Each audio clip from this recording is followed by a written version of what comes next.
पाकिस्तान और अफगानिस्तान के बीच सीमा पर तनाव एक बार फिर से बढ़ गया। जी हां, दरअसल 20 और 21 फरवरी की रात पाकिस्तान ने अफगानिस्तान के नंगरहार प्रांत में सीमा पार हवाई हमले किए।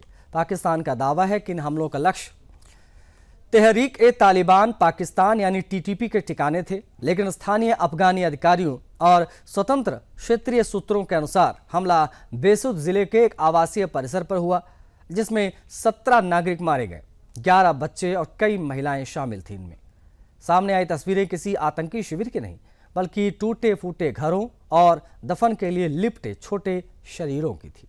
यह हिंसा 24 घंटे के भीतर पाकिस्तान में भी फैल गई। खैबर जिले के तिराह घाटी में मोटार दागने से एक नागरिक वाहन क्षतिग्रस्त हुआ, जिसमें 5 पश्तून मारे गए, 2 बच्चे इसमें शामिल थे।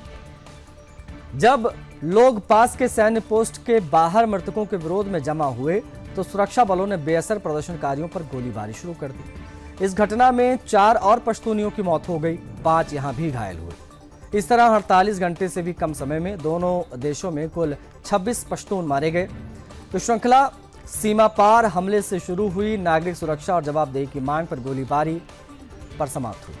देखिए, ये कोई अलग घटना नहीं थी, ये एक ज्वलन बिंदु थी। बताते चलें कि जनवरी 2025 से अब तक पाकिस्तान में आतंकवाद विरोधी अभियानों के दौरान 168 से अधिक पश्तून मारे जा चुके हैं, जिनमें दर्जनों महिलाएं और बच्चे शामिल हैं। वह सितंबर 2025 से फरवरी 2026 के बीच कम से कम 88 यानी 88 पश्तून नागरिक अफगानिस्तान में पाकिस्तानी हमलों में मारे गए। रूपरेखा साफ है, अधिकांश हताहत नागरिक हैं, भूगोल पश्तून बहुल क्षेत्र है। औचित्य हमेशा आतंकवाद विरोधी अभियान बताया जाता है, लेकिन लक्ष्य आमतौर पर घर, परिवार के वाहन, गांव के सार्वजनिक स्थल और विरोध प्रदर्शन होते हैं। तहरीक-ए-तालिबान पाकिस्तान मुख्यतः पश्तून इलाकों में सक्रिय है। कई लड़ाके जातीय रूप से पश्तूनी हैं।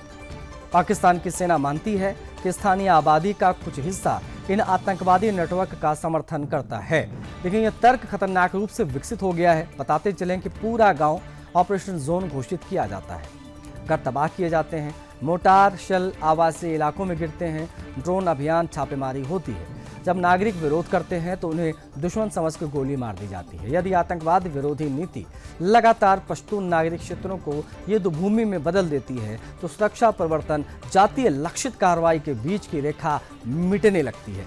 पंजाब का सुरक्षा राज्य पश्तून बेल्ट इस ऐतिहासिक असंतुलन को प्रदर्शित करता है।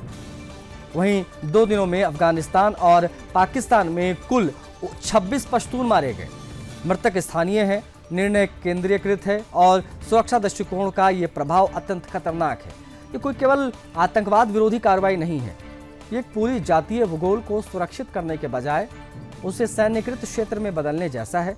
पूर्व घटनाओं के आधार पर यह कहा जा सकता है कि यदि सीमा पार हमले जारी रहते हैं तो दोनों देशों के बीच सशस्त्र संघर्ष बढ़ सकता है।